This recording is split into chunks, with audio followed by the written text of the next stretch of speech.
Di saat ku tertidur dalam buaya penuh dengan segala dusta, mestinya ku tak memilih jalan itu, hingga ku terhanyut dalam kenistaan. Hanya satu yang bisa memberikan segalanya yang terbaik dalam memilih arah untuk kemana. Kita memohon saja pada Yang Maha Pengasih, semoga perlindungannya selalu hadir di setiap langkahku.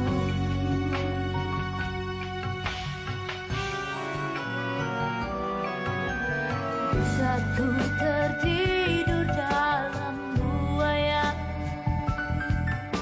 penuh dengan segala dusta, mestinya ku tak memilih jalan itu, hingga ku terhanyut dalam kenistaan. Hanya satu yang bisa memberikan segalanya yang terbaik dalam memilih arah kemana. Kita memohon saja pada Yang Maha Pengasih, semoga perlindungannya selalu hadir di setiap langkahku.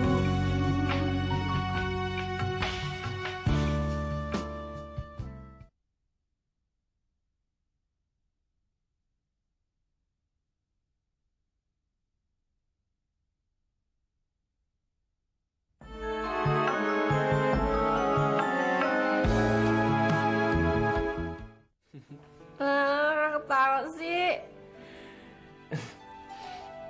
Saya jadi pengen ngetawain diri saya sendiri. Dulunya saya ngajak-ngajak kamu untuk kembali lagi ke jalan Allah. Tapi sekarang kayaknya kamu yang ngajarin saya. Hidup kan berubah sayang. Manusia juga belajar. Boleh dong aku juga ikut-ikutan. Aku kan juga manusia.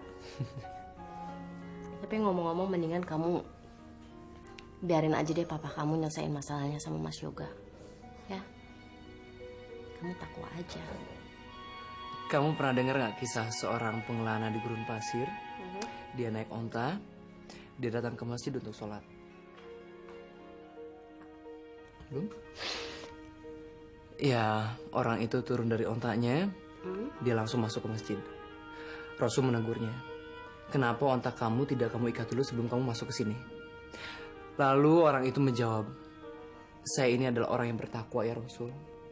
Saya yakin kalau Allah menghendaki onta itu lari, maka onta itu akan lari. Dan saya juga yakin kalau Allah menghendaki onta itu tetap menjadi milik saya, onta itu nggak akan kemana-mana. Kamu tahu nggak Rasul jawab apa? Kamu ikat dulu onta kamu itu, baru sesudah itu kamu bisa bertakwa. Pada dasarnya setiap manusia dituntut untuk berusaha semaksimal mungkin menyelesaikan setiap masalahnya. Tapi kalau dalam usaha kita mengalami kegagalan, ya kita serahkan semuanya pada Allah. Karena penyelesaiannya sudah menjadi hak Allah. Itu baru namanya takwa. Selamat malam, Den. Aden di rumah Mamang. Tadi mobil Aden kecelakaan. Aden dirawat sama Mamang sama Bibi. Nama Aden siapa? Saya nggak tahu nama saya. Masa Aden lupa sama namanya sendiri?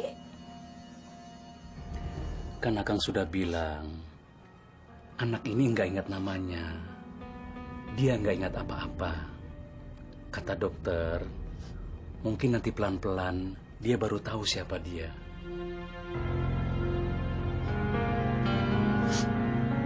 Kamu kenapa nangis? Saya sedih, Kang. Saya kasihan sama dia. Saya kasihan juga sama ibunya. Saya juga kasihan sama ibunya.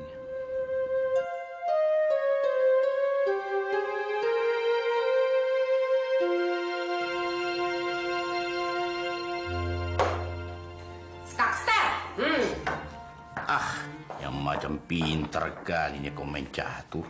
Nggak salah. Oh gini, lawan Nina, berani nggak?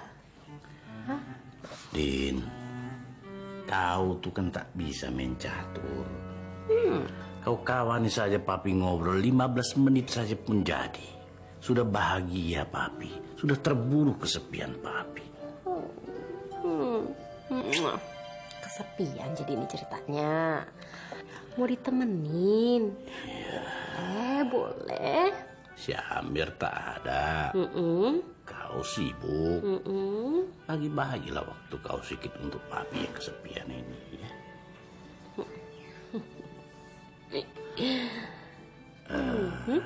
Din, papi mau tanya ini. Bagaimana perjalanan kau sama si siapa itu? Rio. Iya, si Rio itu. Udah kemana-mana, Pi. Tadi aja Dina sempat nemenin dia itu urusan kantor. Bukan itu maksud papi. Maksud papi itu bagaimana perjalanan cinta kalian. Iya lagi, Pi. Dina tahu bercanda. Mana ya? Oke. Baik-baik aja. Dina, kau harus hati-hati di dalam perjalanan cinta maupun dalam berumah tangga. Pasti ada masalah. Kau harus kuat, harus tabah, ya.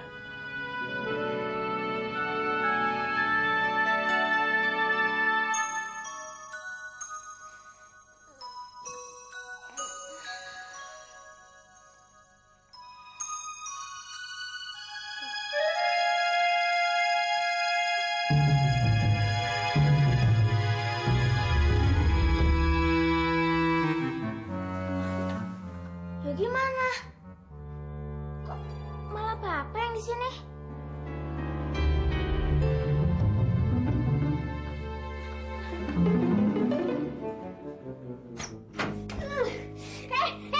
Bangun, bangun, ampun Pak Guru, saya jadi nggak bolos lagi ya Pak Guru, ampun Pak Guru, aduh ampun nih. Emangnya aku Pak Gurumu?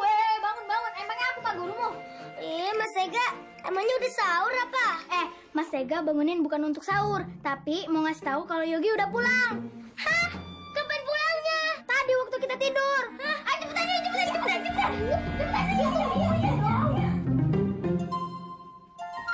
Yogi! Loh, kok malah Papa yang di sini? Bukannya Yogi? Ih, Mas Ega bohong. Bener kok, tadi Yogi tidur di sini. Mungkin tidur di kamar Mama. Yuk kesana yuk. Ya.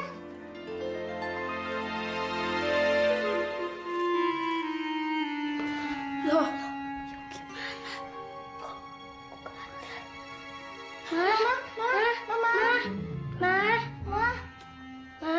Bunda. Kok Yogi nggak ada, Mah? Yogi kan emang gak ada. Siapa yang bilang Yogi di sini? Mas Ega, Mah. Yogi nggak ada, sayang. Habisnya Papa tidur di tempat tidur Yogi sih, Ma. Makanya Ega kira Mama kangen sama Yogi terus ngajak tidur di sini. Enggak, Yogi belum pulang, sayang. Mungkin Yoginya masih kecapean habis dari pemakaman mamanya. Dan Papa kan mungkin tungguin Yogi ada di kamar Yogi. Tapi Yogi pasti pulang kan, Ma? Nggak tahu deh, sayang. Tapi kan Yogi udah janji sama Mima, sama Ega mau kembali kok, Ma. Mama sih ngizinin Yogi pergi sama Pak Rifin. Emang jadinya Yogi nggak bisa dikembaliin ke sini deh. Jadi mama yang disalahin sih sayang. Kan Pak Arifin sendiri yang minta untuk Yogi pergi ke sana. Mamanya yang maksa mau ketemu sama Yogi. Mama sekarang bisa bikin apa? Mama nggak punya hak untuk larang-larang.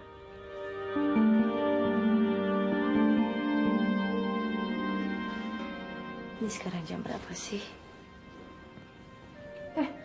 Masih jam 1. Sini. Kita bobo aja deh. Ya, Mama juga kangen sama kalian. Yuk. Nanti kalau sahur, Mama bangunin deh. Sini. Masuk. Mama kangen sama kalian. Ngapain lagi bobo sama Mama? Sini, sayang.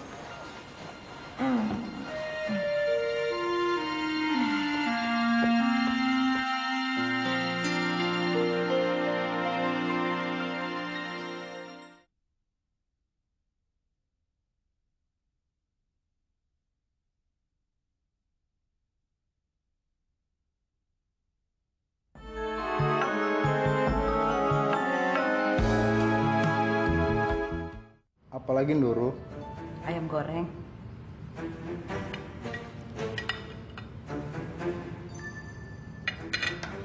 Sudah Nurul. Ajar kamu ya, kamu menipu saya. Minta ayam goreng dikasih tahu dingin lagi. Mulai besok kamu tidak usah kerja di sini lagi. Pulang kamu. Iya Nurul. Sana.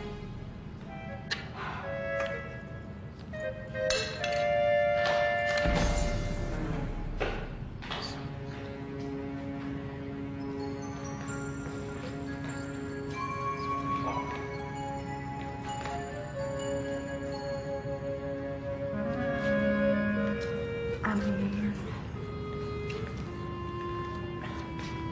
Ma, Mama kok ikutan sahur? Memangnya Mama sudah kuat mau puasa lagi? Ya, harus dikuat-kuatin.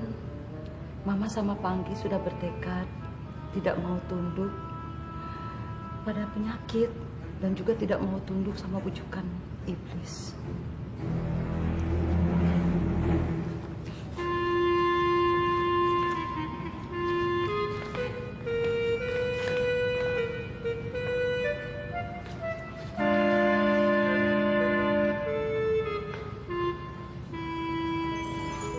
Makasih.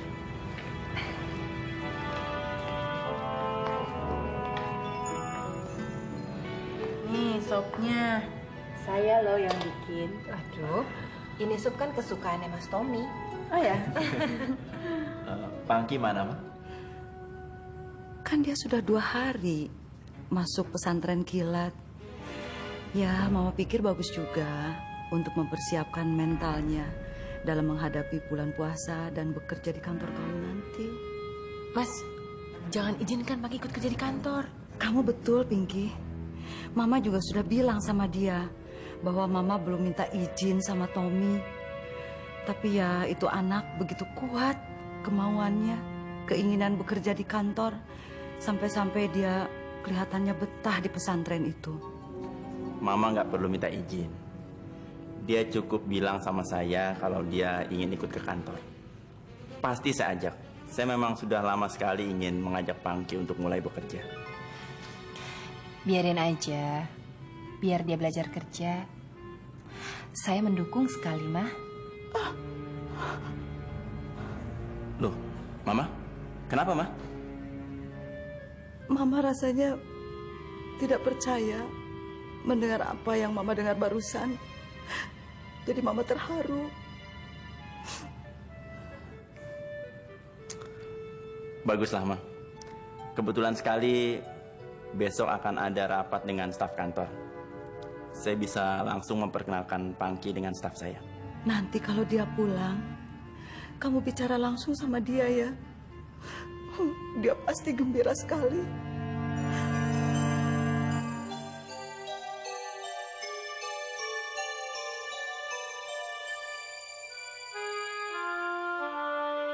Ini untuk jajan. Mamang sama Bibi mau pergi belanja. Habis itu langsung jualan di pasar. Pulangnya nanti sore sebelum buka puasa, ya. Puasa? Puasa itu apa sih? Puasa itu siang tidak makan dan tidak minum supaya kita menjadi orang yang takwa. Karena Allah itu sayang kepada orang yang takwa. Saya mau puasa. Kamu tidak sahur. Lagian kamu teh belum sembuh betul. Iya Kak Sep, itu Bibi sudah bikin ke nasi goreng. Nanti dimakan ya. Mamang sama Bibi mau pergi dulu ya. Kalau mau jajan nanti tunggu saja di rumah ya.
Mas.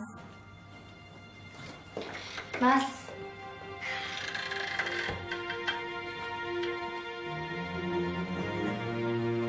Mas, saya kira kita perlu bicara. Saya rasa nggak ada yang perlu dibicarakan. Anak saya hilang tak kemana. Mas, saya ikut prihatin atas hilangnya Yogi. Tapi itu semua bukan kesalahan saya. Siapa yang memberi kamu hak untuk memenuhi permintaan Arifin dengan membawa Yogi dari sini tanpa izin saya? Saya sudah mulai muak dengan tuduhan-tuduhan ini. Cinta, kamu mulai berani bicara dengan nada tinggi kepada saya. Kenapa? Karena saya perempuan. Jadi saya harus merendah walaupun kamu tekan saya terus-menerus. Saya merasa tidak perlu lagi untuk berbicara dengan nada rendah. Dan saya tidak perlu lagi untuk berbicara sopan santun terhadap Mas. Kenapa? Tidak boleh saya merasa kecewa bahwa hilangnya Yogi anak hasil hubungan maksiat kamu dengan perempuan yang menggoda kamu, yang menggunakan kelemahan kamu sebagai laki-laki. Kebetulan itu kamu timpakan kepada saya. Dan saya tidak boleh merasa kecewa. Karena hilangnya anak itu, kamu jadi tidur di kamar lain. Kamu merasa jijik tidur dengan istri kamu yang kamu nikahi dengan siap. Tampar saya! Kenapa? Karena telinga kamu sudah tidak mampu lagi untuk mendengarkan satu kebenaran tentang perempuan maksiat yang telah menyeret sebelah kaki kamu untuk ke ambang pintu neraka. Iya. Kamu boleh marah, tapi jangan pakai lidah murahan seperti lidah bapak kamu. Jangan bawa bapak saya. Bapak saya orang yang sangat terhormat. Dia tahu persis bagaimana untuk menjaga kehormatannya. Tidak seperti kamu. Kalau sampai dia melihat kamu mau menampar saya, menginginkan tangan kamu, tidak tahu akibatnya apa.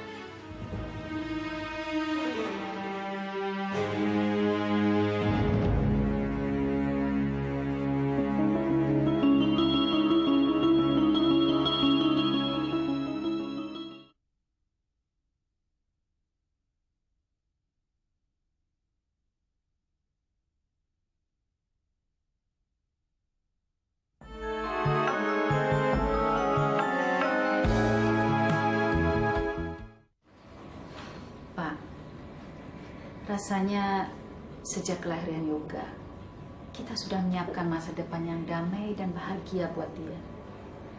Tapi sekarang kok jadi begini? Bu, sekarang bukan saatnya untuk berkeluh kesah. Sekarang kita mencari jalan bagaimana menyelesaikan masalah mereka, Bu.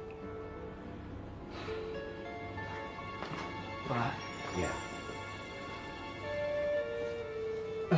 Saya berangkat dulu ya. Rio, kamu dengar keributan barusan? Sangat memprihatinkan. Dalam melaksanakan ibadah puasa, orang dituntut untuk mengendalikan nafsu, termasuk mengendalikan nafsu amarah. Ya, mereka juga kan manusia biasa, Pak. Ada saatnya kemampuan untuk mengendalikan diri menjadi menurun. Itu tidak bisa dijadikan alasan.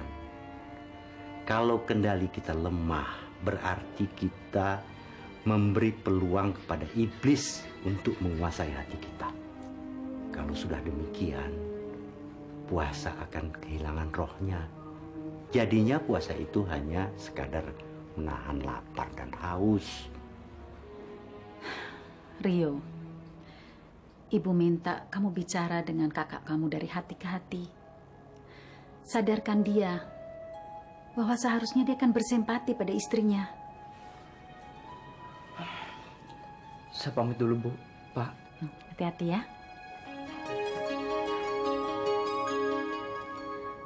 Bagaimana jadinya keluarga kita kalau seorang Shinta yang biasanya begitu tenang tiba-tiba memperlihatkan sikap yang sama sekali tidak saya bayangkan sebelumnya.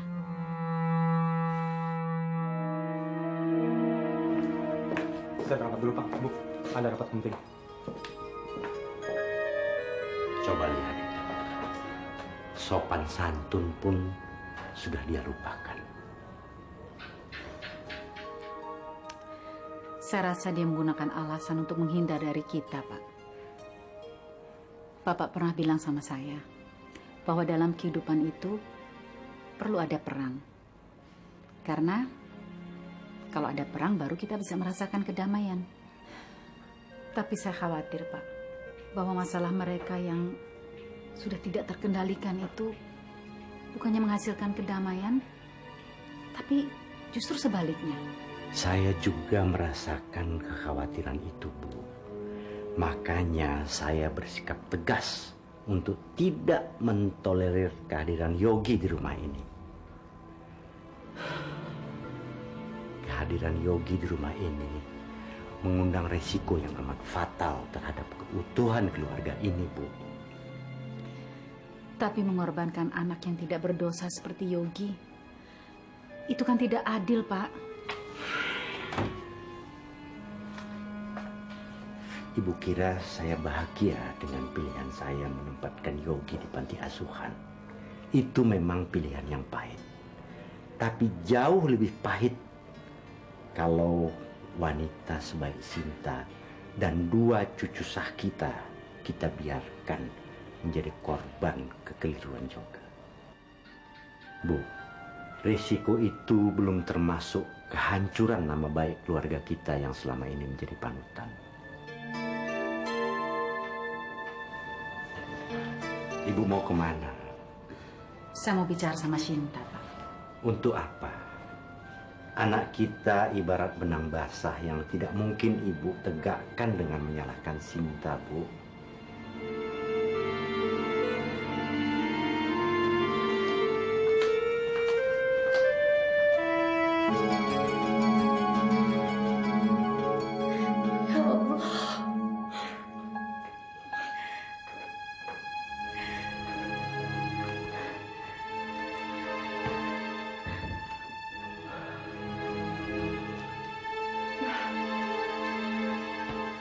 Api dilawan dengan api menghasilkan abu.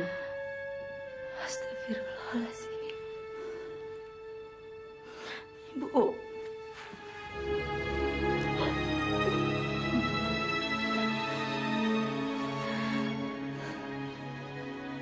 Apa yang harus saya lakukan, Ibu? Ibu tidak akan mengharuskan kamu melakukan apapun. Yoga telah melakukan kesalahan besar terhadap kesetiaan kamu. Orang yang bijaksana tidak akan mengambil jalan pintas. Shinta, perceraian bisa mengakibatkan kita menyesal seumur hidup. Bu, sebetulnya saya tahu semua itu.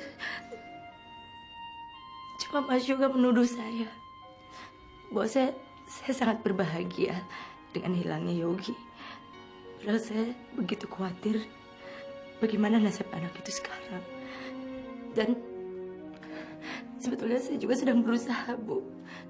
Saya sedang berusaha untuk memilah hati saya agar saya bisa menerima kehadiran anak itu di dalam hidup saya dan di rumah ini.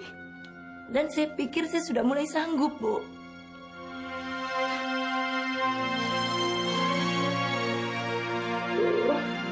Maafkan saya.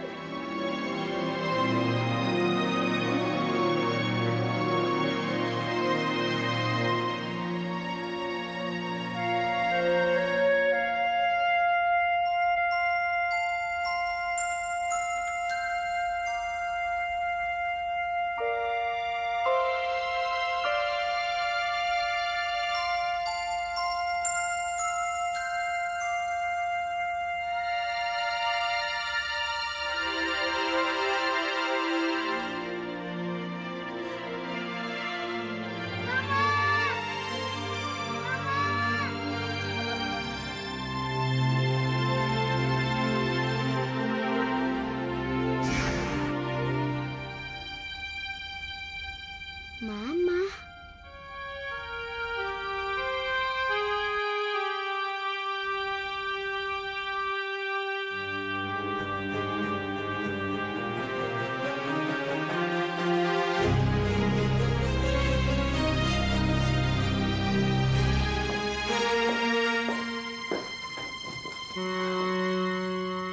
Siapa yang duduk dekat saya? Hah? Pas kantor, Mah, yang duduk di dekat Mama. Pangki, kamu jangan mempermainkan Mama ya. Mama gimana sih?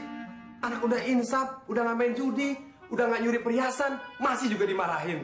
Ya udah deh, kalau gitu pakai main judi lagi ya. Hah, jangan. Sini saya, sini.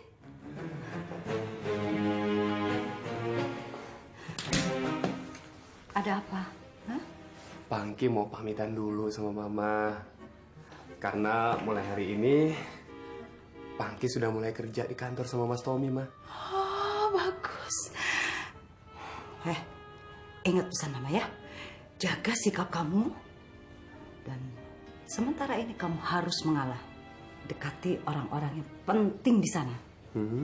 Lalu setelah itu baru kita segera bertindak. Ya. Oke. Tapi tetap kamu harus nunggu perintah Mama. Iya, Ma, pasti. Oke deh. Kalau gitu, Pangki berangkat dulu ya, Ma ya. Mau baik-baik aja di rumah ya.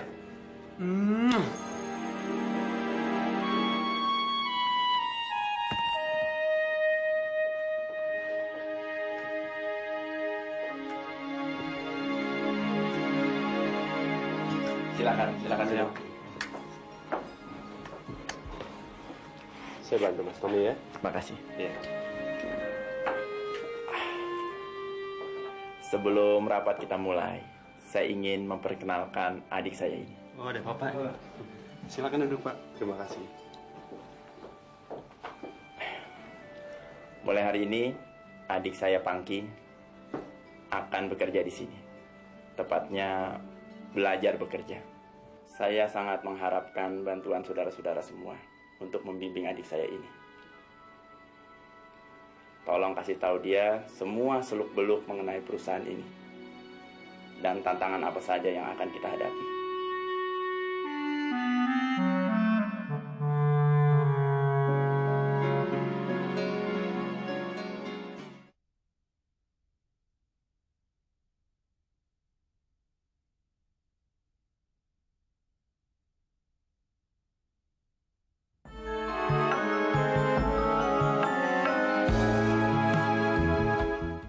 Jangan marah karena sepertinya Sinta sengaja memancing emosi saya.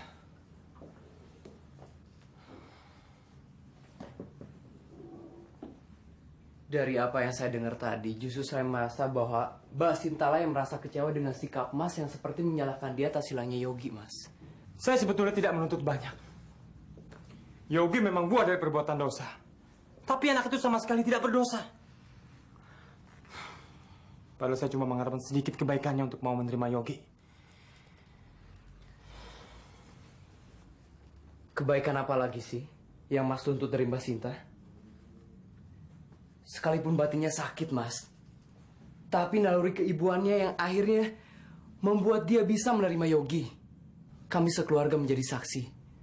Bagaimana dia membimbing Yogi untuk mau berbuka puasa pada saat Mas dan Bapak pergi ke luar negeri. Itu kan cuma kedok. Tidak, Mas. Mbak Sinta nggak perlu menggunakan topeng untuk menarik simpati.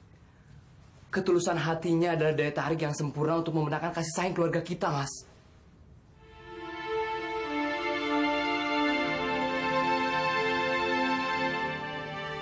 Mas, di belakang Mas Ibu pernah bilang, seandainya Allah menurunkan wanita-wanita yang berhati ikhlas seperti bidadari ke muka bumi ini, maka Mbak Sinta adalah salah satu dari mereka, Mas. Dan kalau sekarang Mas bisa berpikiran secara jernih, saya yakin Mas pendapat dengan pendapat itu. Mas, tadi saya dengar Mas menuduh Mbak Sinta memandang sikap Mas dari balik kacamata kekecewaan. Tapi saya merasa bahwa Mas lah yang memandang sikap Mbak Sinta dari balik kacamata kekecewaan. Maafkan saya kalau saya seperti mengajari Mas. Tapi saya berpikiran kalau saya lebih bisa memandang masalah ini secara objektif dan saya lebih bisa berpikir secara jernih, Mas. Karena saya nggak terlibat. Kalau kamu yakin kamu lebih objektif, apa yang kamu lihat dalam kejernihan pandangan kamu? Kekhawatiran.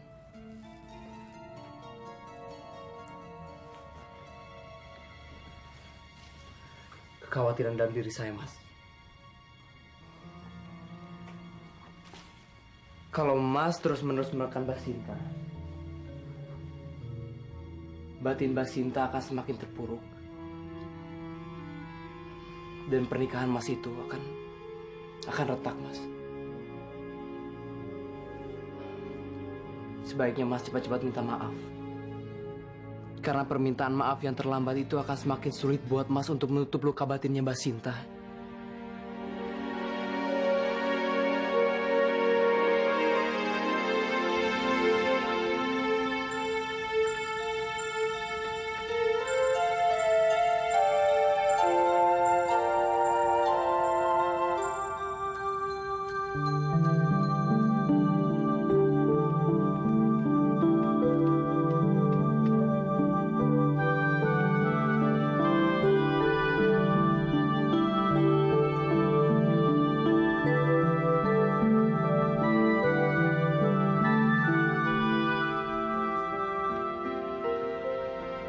Apa jawabannya Mbak Sinta waktu Mas minta maaf tadi?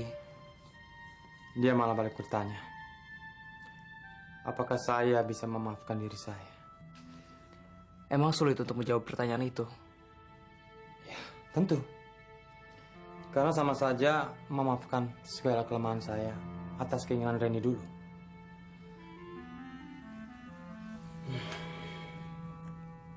Kalau saja saya bisa seteguh Bapak dalam menghadapi kekasihnya dulu,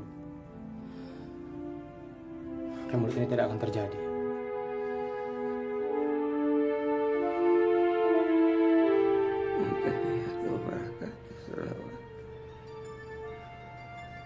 Assalamualaikum.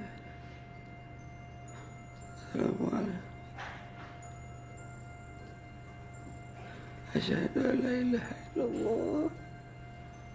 Asyhadu anna Muhammadar Rasulullah. Allahumma shalli ala sayyidina Muhammad wa ala ali sayyidina Muhammad. Assalamualaikum warahmatullahi Assalamualaikum warahmatullah.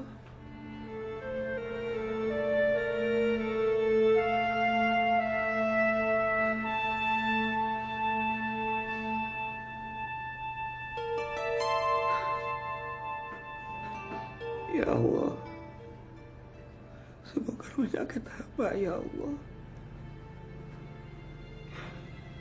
Panjangkan umur hamba ya Allah. Lama mati di jalanmu ya Allah. Ya Allah, kabulkan doa hamba ya Allah.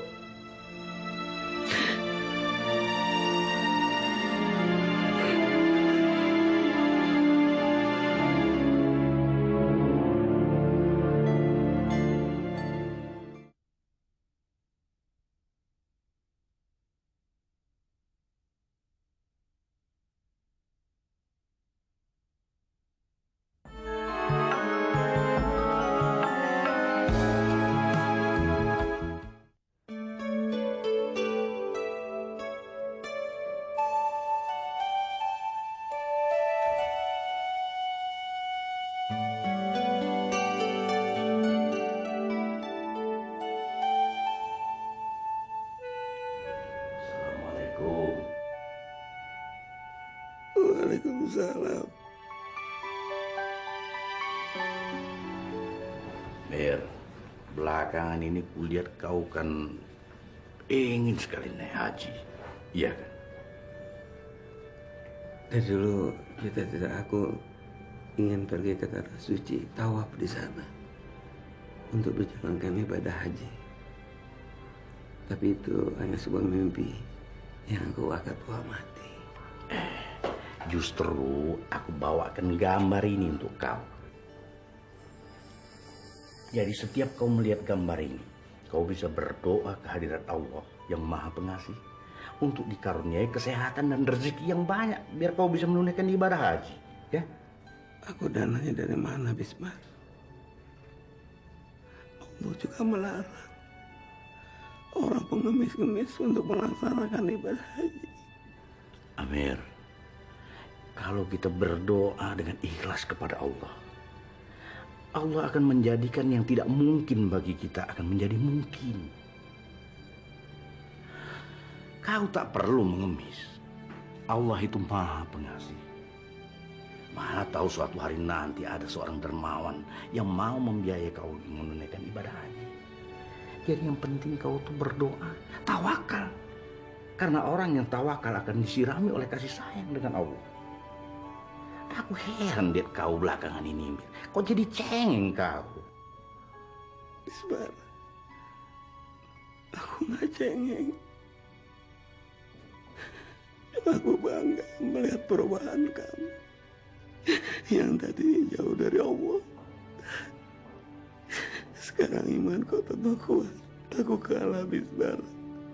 Aku kalah, Bismar. Mula-mula aku berpuasa dan sholat itu hanya agar doaku dikabulkan oleh Allah, agar kau diberikan kesehatan dan kesembuhan. Tapi setelah aku melaksanakan perintah-perintahnya, aku merasa semakin dekat dengan Allah dan batinku jadi tenang. Jadi kalau aku berdoa memohon kesembuhan kau dan kau sembuh, bahagia kali aku. Tapi kau juga harus berdoa lah. Jadi sama-sama kita berdoa untuk kesembuhan kau. Ya. Ismail, aku rasa ajalku akan datang, Ismail. Maafkan aku, Ismail. Aku udah banyak pisahkan kamu, Bismar.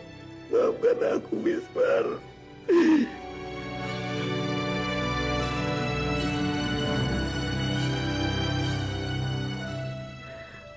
Aku sholat dulu ya. Aku belum sholat lohor lagi aku.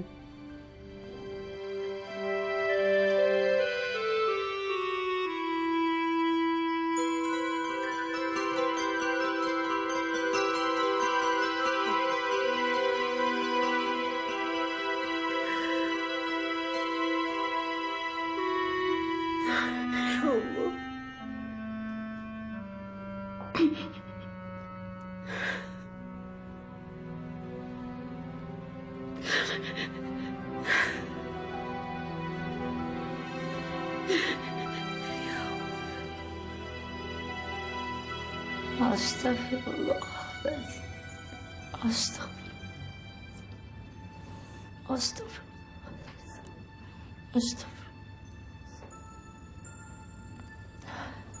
Allahumma inna nas'aluka wa barakat. Allahumma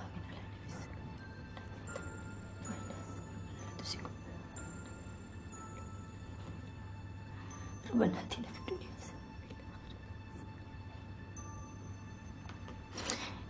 Ya Allah, ya Tuhanku, ampunilah segala dosa-dosa hamba.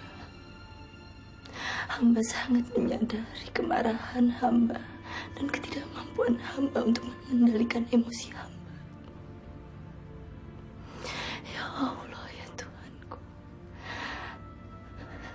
kuatkanlah hati hamba dengan kekuatan yang jauh lebih besar agar hamba mampu untuk dapat mengendalikan emosi hamba.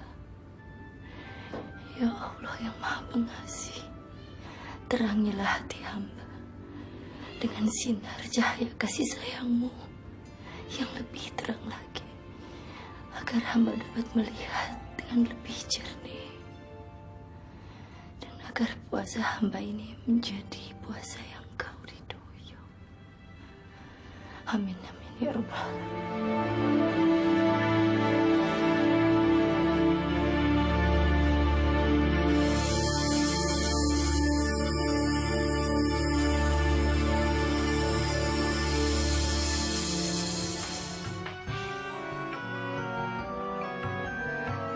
Aku tertidur dalam buaya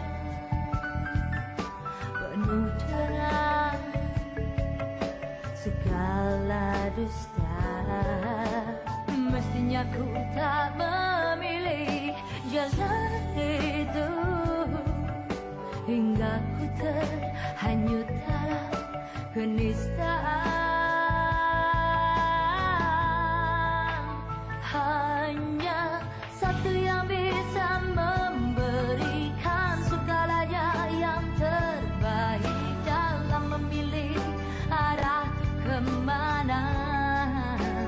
Kita memohon saja pada Yang Maha Pengasih, semoga perlindungannya selalu hadiri setiap langkahku.